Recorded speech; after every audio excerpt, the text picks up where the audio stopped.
Hello, my friends. Today is January the 15th, and this is a soul card reading for January the 15th. You can look at humanity's soul, possibly, and see what humans are working through today on the biggest level. Maybe you can look at yourself and say, let's just have a reflection for what I am working on my personal level. This is a card from Deborah Koff Chapin, and it comes with no interpretation other than what is intuited. So intuit along with me. What is this saying to you about your personal soul work today, or the humanities soul work today?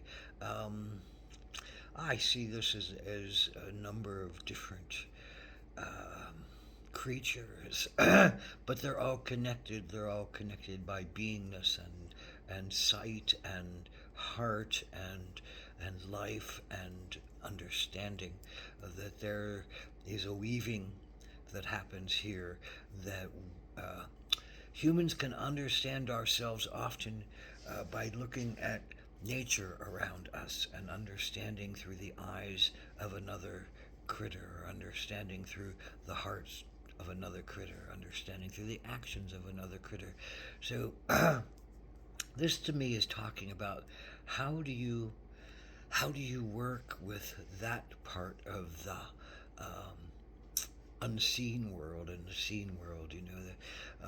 A lot of times when you're doing shamanic work, um, when some uh, creature shows up three times in a vision, or in a shamanic journey, or in some kind of uh, even your daily life, if you see a coyote three times in the course of a day or two, what does a coyote talk about to me?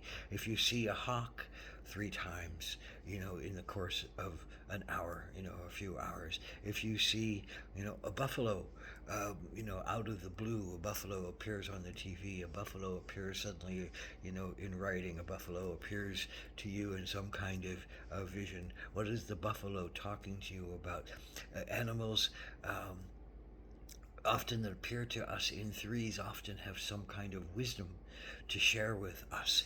And it's the same when you're doing that shamanic work. If you rise to another plane and you have an animal that approaches you three times, often take it for an understanding that it is the guide for you, and it's time to follow that guide and let it lift you, if it's a bird, up into the air to take it to where you can understand better. If it's an animal, other animal, ground animal, take you to wherever you need to go. And sometimes the ground animals fly, but they all have messages for you if you can find out how to interpret them, but be open in the first